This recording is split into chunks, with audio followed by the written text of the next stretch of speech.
Donald Trump ఇంకా అధికారంలోకి రాకముందే డేంజర్ వేవ్స్ మొదలయ్యాయి. ఎంతమందిని బలవంతంగా వెనక్కు పంపించేస్తారనే లెక్కలు బయటకు వచ్చేస్తున్నాయి. ఇందులో ఎక్కువగా ఇండియన్లు, అందులోనూ తెలుగోళ్లే ఎక్కువగా ఉండటం ఇప్పుడు టెన్షన్ పెడుతోంది. ఆశల స్వర్గంలో అవకాశాల కోసం వెతుక్కుంటూ వెళ్లిన వాళ్ళంతా ఇప్పుడు బలవంతంగా స్వదేశానికి వచ్చే పరిస్థితి.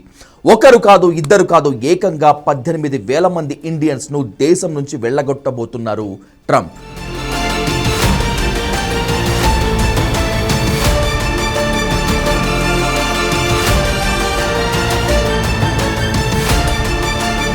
మీ వాళ్ళు ఎవరైనా అమెరికాలో ఉన్నారా? ఉంటే వారి వద్ద సరైన పత్రాలు ఉన్నాయో లేదో చెక్ చేసుకోమనండి.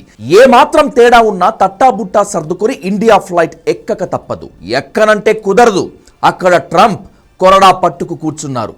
మన వాళ్ళని తన్ని తగలేసేలా ఉన్నాడు. అమెరికాలో ఎలాంటి పత్రాలు లేకుండా ఇల్లీగల్గా ఉంటున్న వాళ్ళని వెనక్కు పంపేందుకు రెడీ అయిపోయింది ట్రంప్ మేనేజ్మెంట్. మొదటి జాబితా కింద 18,000 మంది ఇండియన్స్ను డీపోర్ట్ చేయడానికి ఏర్పాట్లు జరుగుతున్నాయి. ఇందులో ఎక్కువ మంది గుజరాత్, పంజాబ్, ఏపీకి చెందిన వాళ్ళేనని తెలుస్తోంది.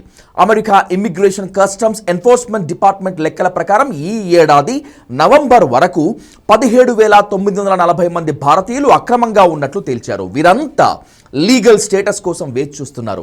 వచ్చే ఏడాది వీరి కేసులు విచారణకు రానున్నాయి. ఈలోపే వీళ్ళని అమెరికా నుంచి పంపేందుకు ప్లాన్ చేస్తున్నారు ట్రంప్. గత 3 ఏళ్లలో 90,000 మంది భారతీయులు అమెరికాలోకి అక్రమంగా చొరబడుతూ పట్టుబడ్డారు. వీళ్లు కాకుండా ఇంకా ఎంతో మంది నిఘా కళ్ళు గప్పి అమెరికాలోకి ఎంట్రీ ఇచ్చారు. ఇప్పుడు వాళ్ళందరి భవిష్యత్తు ప్రశ్నార్థకమే. ఇలా పట్టుబడ్డ వాళ్ళలో ఎక్కువ మంది గుజరాత్, పంజాబ్, ఆ తర్వాత తెలుగు రాష్ట్రాల నుంచి వచ్చిన వాళ్ళేనని అధికారిక లెక్కలు చెప్తున్నాయి.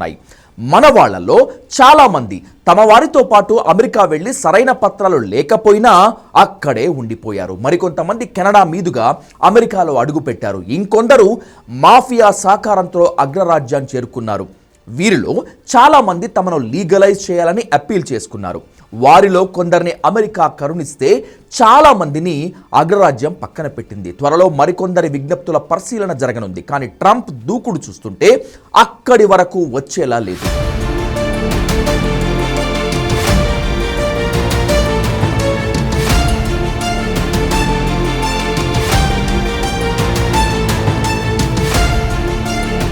డిపోర్టేషన్ కు ఇండియా సహకరించడం లేదని అమెరికా అధికారులు అంటున్నారు. భారత్ను నాన్ కోఆపరేటివ్ జాబితాలో చేర్చారు. సరిగా స్పందించడం లేదని, డిపోర్టింగ్ ప్రాసెస్ను ఆలస్యం చేస్తోందని భారత్పై ఆరోపణలు చేస్తున్నారు యుఎస్ ఇమిగ్రేషన్ అఫీషియల్స్. అక్కడ పట్టుబడ్డ భారతీయులతో సమావేశం కావటం, వాళ్ళు ఎక్కడి వారో తేల్చటం, వాళ్ళని తిరిగి స్వదేశానికి తీసుకురావటం వంటివి మన వాళ్ళు సక్రమంగా చేయటం లేదనేటువంటిది అమెరికా ఆరోపణ. ట్రంప్ అధికారంలోకి వచ్చిన వెంటనే వీళ్ళందరినీ ఓ చోట చేరుస్తారు. ఆ తర్వాత అధ్యక్షుడి నుంచి గ్రీన్ సిగ్నల్ రాగానే అందరినీ మూకుమ్మడిగా విమానాల్లో ఇండియాకు తరలించాలనేటువంటిది ప్లాన్.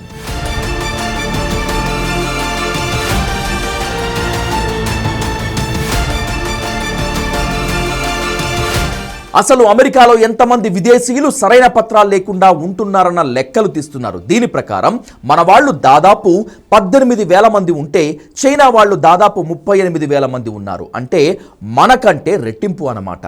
అయితే అమెరికాలో అక్రమంగా ఉంటున్న 208 దేశాల లిస్టు తీస్తే అందులో మనది 13వ స్థానం. మనల్ని, చైనాను పక్కన పెడితే టాప్ 15లోని మిగిలిన 13 దేశాలు అమెరికాతో సరిహద్దులు ఉన్నవే. మొత్తంగా చూసుకుంటే అమెరికాలో సరైన పత్రాలు లేకుండా ఉంటున్న వారి వివరాలు ఇప్పటి వరకు వెల్లడైనటువంటిది దాదాపు 15 లక్షల మంది. ఇందులో అమెరికా పక్కనే ఉండే హాండరస్ వాసులే 2.5 లక్షల మంది ఉంటే ఇంకా తనిఖీలు జరిపితే ఆ సంఖ్య మరింతగా ఎక్కువగా ఉంటుందనేటువంటిది అంచనా. ఇదంతా కూడా సరైన పత్రాలు లేకుండా ఉన్నవారి సంగతి. ఇది కాకుండా డెమోక్రాట్ల పాలన సమయంలో చాలా మంది అమెరికా చేరుకున్నారు. వాళ్లలో చాలా మంది ఏదో ఒక రూపంలో పత్రాలు పొంది అమెరికాలో ఉండిపోయారు. తర్వాత వారిని కూడా ఏరివేయాలనేటువంటిది ట్రంప్ ఆలోచన.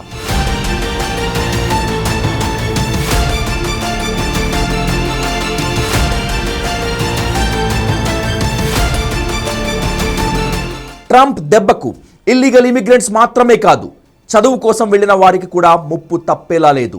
మన వాళ్ళలో చాలా మంది అక్కడ చదువుకొని దొడ్డిదారిన ఏదో ఒక ఉద్యోగం చేసుకుంటున్నారు, 4 రాళ్లు సంపాదించుకుంటున్నారు. ఇప్పుడు వారందరికీ డిపోర్టేషన్ ముప్పు పొంచి ఉంది. చదువు పూర్తయిన తర్వాత కొద్ది కాలం మాత్రమే అమెరికాలో ఉండే అవకాశం ఉంది.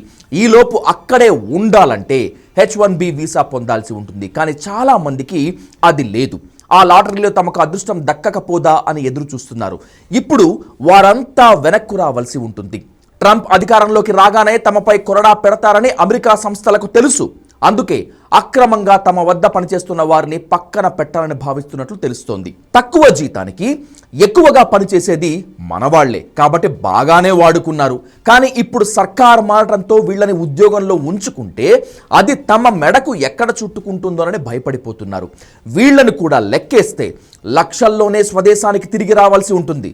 మొత్తంగా చూస్తే ట్రంప్ మన వాళ్ళందరికీ సూటు బూట్లో ఉన్న యమధర్మరాజులా కనిపిస్తున్నాడు. చెప్పినా వినడు, బతిమాలినా పట్టించుకోడు. తాను చేయాలనుకున్నది మాత్రమే చేస్తాడు.